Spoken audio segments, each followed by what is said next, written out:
एक बार नारद जी तपस्या करने, तपस्या इतनी तेज की इंद्र नाराज हो गया। इंद्र को टेंशन हो गई, कहीं बाबा हमारा इंद्रासन न छीन। इंद्र ने काम को भेजा, पर नारद जी ने राम के कारण काम का परित्याग कर दिया। काम हार गया, काम हारा। अंत में नारद जी की शरण में काम आया। बोले महाराज हमने बहुत ज्ञानी देखे, पर आपके जैसा ध्यान ही नहीं देखा। नारद जी बोले क्यों? बोले मैं हार गया हूँ। काम जब हार गया तो नारद जी को लगा वाह आज तो काम हार गया। नारद जी भगवान शंकर के पास गए, कहा महादेव आपने काम को तो जीता नहीं, भस्म किया, हमने तो काम को जीत लिया। भगवान शंकर बोले ये बात हमसे बताई सो तो ठीक है, पर विष्णु भगवान से मत बता। नारद जी बोले क्यों? बोले अच्छा नहीं लगेगा।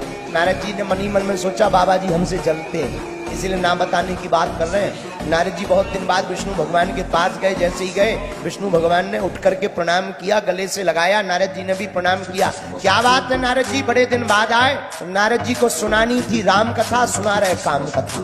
महाराज क्या बताएं, वो तो हम थोड़ा सा ध्यान में चले गए थे, और ध्यान में गए काम हमारे नतमस्तक हो गया, माफी मांग रहा था।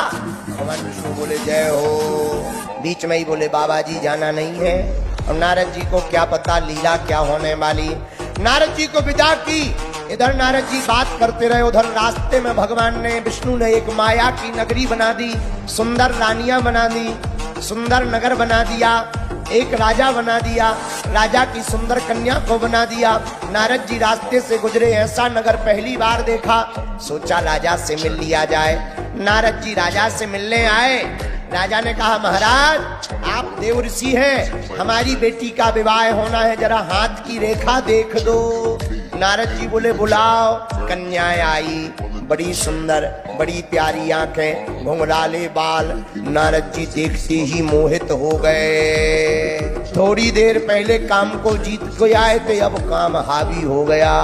राजा बोले महाराज हस्तरेखा देखो। नारद जी ने देखा, आहा इस कन्या के साथ जो भी विवाह करेगा उसे दुनिया में कोई जीत नहीं पाएगा। इस कन्या के साथ जो भी विवाह करेगा उसके नीचे सभी देवता काम करेंगे। इस कन्या के साथ जो भी विवाह करेगा वो अजर रहेगा, अमर रहेगा, कभी मरेगा नहीं। नारद जी के अंदर मन ही मन में शादी करने का भूत सवार हो गया। नारद जी ने सोचा कन्या भी बड़ी सुंदर, गुण भी बड़े प्यारे, और जो विवाह करेगा वो अमर हो जाएगा। नारद जी ने सोचा अपना घर बसा भी नहीं है। कन्या इतनी सुंदर, देखने में बड़ी प्यारी, हस्तरेखा बहुत खतरनाक है। हस्तरेखा में लिखा जो विवाह करेगा वो मरेगा नहीं, जो विवाह करेगा देवता डरेंगे, जो इस कन्या के साथ विवाह करेगा कोई जीत नहीं पाएगा। नारद जी ने सोचा कि सब कुछ फ्री मिल रहा, अब तो शादी हो जानी चाहिए, बोलो सीताराम। पर नारद जी ने सोचा हमारा रूप तो बेकार है, थोड़ा चेहरा ठीक ठाक होना चाहिए, तभी ये कन्या हमारे गले में वरमाला डालेगी। लेकिन अब पहले मेकअप होता, ब्यूटी पार्लर खुले होते तो नारद जी जाते। अब ब्यूटी पार्लर से थे ही नहीं, क्या किया जाए? सुंदर रूप पाने के लिए क्या किया जाए? एक मन में विचार आया। राजा ने कहा महाराज हमारी कन्या के गुण दोष बताओ। नारद जी ने बना बनू करके बता दिए। बोले राजा चिंता न करो, बढ़िया शादी होगी, बढ़िया होगी, बढ़िया होगी। बताओ स्वयंवर कब है? राजा बोला कल।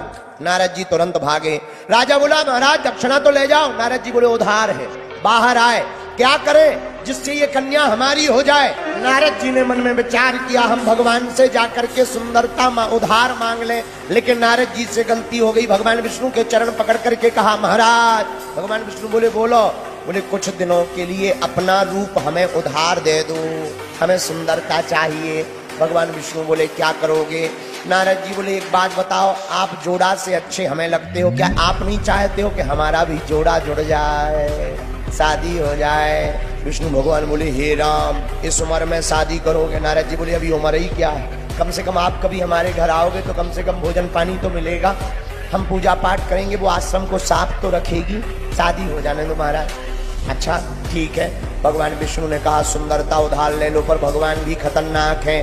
भगवान ने गले तक तो अपना रूप दे दिया, बढ़िया बॉडी वॉडी बन गई, नीला शरीर हो गया, बढ़िया माला दे दी, पर चेहरा का फेस मास्क बदल दिया, चेहरा अपना नहीं दिया।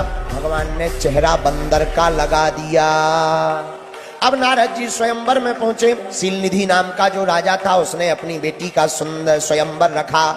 देश देश के राजा आए। नारद जी को मन में गुमान था, भरा हुआ अभिमान था, क्योंकि मैं सुंदर हूं। कुर्सी पे जाके बैठ गए, पता किया लड़की किस रास्ते से निकलेगी। किसी ने कहा 56 नंबर के दरवाजे से निकलेगी। नारद जी सामने कुर्सी डाल के बैठ गए कि निकले और सबसे पहले हमको ही देखे और माला पड़ जाए, दूसरे को देखने का मौका ही ना मिले। कन्या निकली, पर जैसे ही निकली और नारद जी को बंदर रूप में देखा, मुंह बनाकर दूसरे रास्ते पे चली गई। नारद जी को लगा हमें ठीक से नहीं देखा है, थोड़ा सीना फुला के बैठ गए। कन्या ने देखा ये बंदर फिर आ गया, रास्ता ही बदल दिया, तीसरे रास्ते में चली गई। उस रास्ते में गई, नारद जी को लगा हमको ये देख नहीं रही है, देख लेवे तो काम बन जावे, सोई आगे सीना तान कर मुस्कुराते हुए खड़े हो गए। नारद जी को उस कन्या ने नहीं देखा। अंत में एक सुंदर राजकुमार आया, कन्या ने उसके गले में माला डाल दी, राजकुमार ने उसके गले में माला डाल दी और शादी कन्या की हो गई। वो राजकुमार कोई और नहीं, भगवान ही बनकर आए थे। नारद जी नाराज, बगल में भगवान शंकर जी के गण बैठे थे, हंसने लगे। नारद जी बोले क्यों हंस रहे हो? बोले बाबा मुंह तो देखो। जब मुंह पानी में देखा, आंख बबूला, अरे बंदर हो गए।